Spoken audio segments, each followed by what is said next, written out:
ಕಾಂಗ್ರೆಸ್ನಲ್ಲಿ ಪರಿಷತ್ ಸ್ಥಾನಕ್ಕೆ ಭಾರಿ ಕಸರತ್ತು ನಡೀತಾ ಇದೆ. ಪರಿಷತ್ ಟಿಕೆಟ್ಗಾಗಿ ಮಾಜಿ ಸ್ಪೀಕರ್ ರಮೇಶ್ ಕುಮಾರ್ ಲಾಬಿ ನಡೆಸಿದ್ದಾರೆ.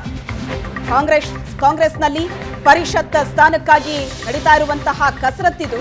ಪರಿಷತ್ ಟಿಕೆಟ್ಗಾಗಿ ಮಾಜಿ ಸ್ಪೀಕರ್ ರಮೇಶ್ ಕುಮಾರ್ ಬಹಳ ಜೋರಾಗಿ ಲಾಬಿ ನಡೆಸಿದ್ದಾರೆ. ವಿಧಾನಸಭೆಯಲ್ಲಿ ಸೋತ ನಂತರ ಮತ್ತೆ ಅಧಿಕಾರಕ್ಕಾಗಿ ಲಾಬಿ ನಡೆಸ್ತಾ ಇದ್ದಾರೆ. ಮುನಿಯಪ್ಪ ರಮೇಶ್ ಕುಮಾರ್ ಮಧ್ಯೆ ಮತ್ತೊಮ್ಮೆ ಜಿದ್ದಾಜಿದ್ದಿ ಆಗತ್ತಾ? ರಮೇಶ್ ಕುಮಾರ್ಗೆ ಟಿಕೆಟ್ ತಪ್ಪಿಸ್ತಾರ ಸಚಿವ ಮುನಿಯಪ್ಪ? ಲೋಕಸಭೆಯಲ್ಲಿ ಮುನಿಯಪ್ಪ ಅಳಿಯನಿಗೆ ಟಿಕೆಟ್ ಮಿಸ್ ಆಗಿತ್ತು. ಬಹುತೇಕ ಮುನಿಯಪ್ಪ ಅಳಿಯನಿಗೆ ಟಿಕೆಟ್ ಅನ್ನುವಂತಹ ಮಾತು ಕೇಳಿ ಬರ್ತಾ ಇದ್ದಂತೆ ರಮೇಶ್ ಕುಮಾರ್ ಮತ್ತು ಅವರ ಬಣ ಅದಕ್ಕೆ ಬಹಳ ದೊಡ್ಡ ವಿರೋಧವನ್ನ ವ್ಯಕ್ತಪಡಿಸ್ತಾರೆ. ಟಿಕೆಟ್ ತಪ್ಪಿಸಿದ್ದಕ್ಕೆ ರಮೇಶ್ ಕುಮಾರ್ ವಿರುದ್ಧ ಮುನಿಯಪ್ಪ ಈ ರೀತಿಯಾಗಿ ಈಗ ಸೇಡ್ ತೀರಿಸ್ಕೋತಾರ? ರಮೇಶ್ ಕುಮಾರ್ ವಿರುದ್ಧ ಮುನಿಯಪ್ಪ ಸೇಡ್ ತೀರಿಸ್ಕೊಳ್ತಾರೆ ಅಂತಲೇ ಹೇಳಲಾಗ್ತಾ ಇದೆ. ಹೈಕಮಾಂಡ್ ಜೊತೆ ಉತ್ತಮ ಬಾಂಧವ್ಯ ಹೊಂದಿದ್ದಾರೆ ಮುನಿಯಪ್ಪ.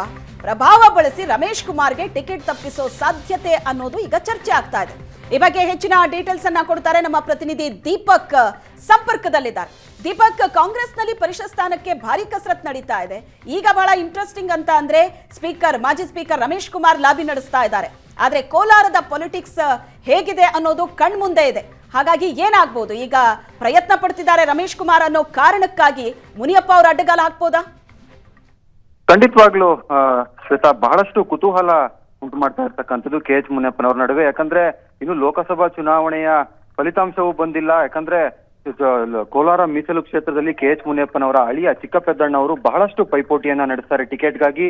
ಕೊನೆ ಹಂತದಲ್ಲಿ ಅವ್ರಿಗೆ ಟಿಕೆಟ್ ಮಿಸ್ ಆಗುತ್ತೆ. ಇದಕ್ಕೆ ಕಾರಣ ರಮೇಶ್ ಕುಮಾರ್ ಬಣದವರು ಅನ್ನುವಂಥದ್ದು ಎದ್ದು ಕಾಣುತ್ತೆ. ಯಾಕಂದ್ರೆ ಅವರು ಒಂದು ರಾಜಕೀಯ ಪ್ರಸಂಗ ಕೂಡ ನಡೆಯಿತು. ಅಲ್ಲಿ ನಾವು ರಾಜೀನಾಮೆ ಕೊಡೋದಕ್ಕೆ ಹಲವಾರು ರಮೇಶ್ ಕುಮಾರ್ ಬೆಂಬಲಿತ ಶಾಸಕರು ರಾಜೀನಾಮೆ ಕೊಡೋದಕ್ಕೆ ಸ್ಪೀಕರ್ ಹತ್ರನೂ ಕೂಡ ಹೋಗಿ ಬರ್ತಾರೆ. ಇದು ಒಂದ್ ರೀತಿಯಾಗಿ KH ಮುನಿಯಪ್ಪನವರಿಗೆ ಬಹಳಷ್ಟು ಒಂದು ಕೋಪಕ್ಕೆ ಕಾರಣ ಆಗಿತ್ತು. ಕೊನೆ ಕ್ಷಣದಲ್ಲಿ ಅವ್ರಿಗೆ ಮಿಸ್ ಆಗಿ ಗೌತಮ್ ಅವ್ರಿಗೆ ಟಿಕೆಟ್ ಸಿಕ್ಕಿತ್ತು. ಆದ್ರೆ ಎಲ್ಲೂ ಕೂಡ KH ಮುನಿಯಪ್ಪನವರು ಪ್ರಚಾರಕ್ಕೂ ಬರಲಿಲ್ಲ, ಮತ್ತೆ ರಮೇಶ್ ಕುಮಾರ್ ಪರವಾಗಿ ನಿಂತ್ಕೊಂಡು ಎಲ್ಲೂ ಮಾತಾಡ್ಲು ಕೂಡ ಇಲ್ಲ.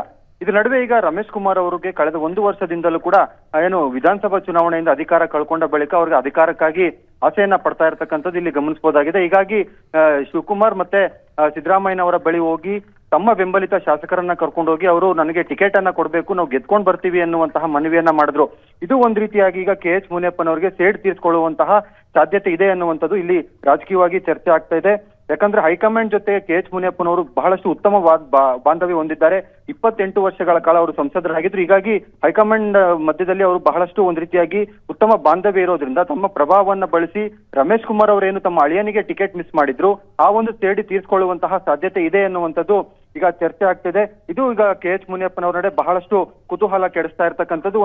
ಒಂದು ವೇಳೆ ಏನಾದ್ರೂ ರಮೇಶ್ ಕುಮಾರ್ ಅವರಿಗೆ ಟಿಕೆಟ್ ಸಿಕ್ಕಿಲ್ಲ ಅಂದ್ರೆ ಇದರಿಂದ KH ಮುನಿಯಪ್ಪನವರ ಕೈವಾಡ ಇರುತ್ತೆ ಅನ್ನುವಂತಹ ಚರ್ಚೆ ಸಹ ಆಗ್ತಾ ಇದೆ.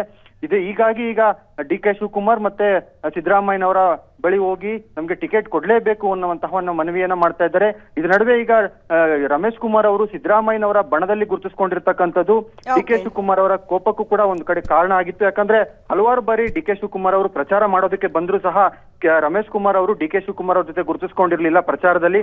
ಹೀಗಾಗಿ DK ಶಿವಕುಮಾರ್ ಅವ್ರು ಏನ್ ಮಾಡ್ತಾರೆ ಮತ್ತೆ KH ಮುನಿಯಪ್ಪನವ್ರು ಏನ್ ಮಾಡ್ತಾರೆ ಅನ್ನುವಂಥದ್ದು ಸಾಕಷ್ಟು ಕುತೂಹಲ ಮೂಡಿಸಿದೆ. ಶ್ವೇತಾ, ಥ್ಯಾಂಕ್ ಯು ದೀಪಕ್, ನಿಮ್ಮೆಲ್ಲ ಡೀಟೇಲ್ಸ್ಗೆ.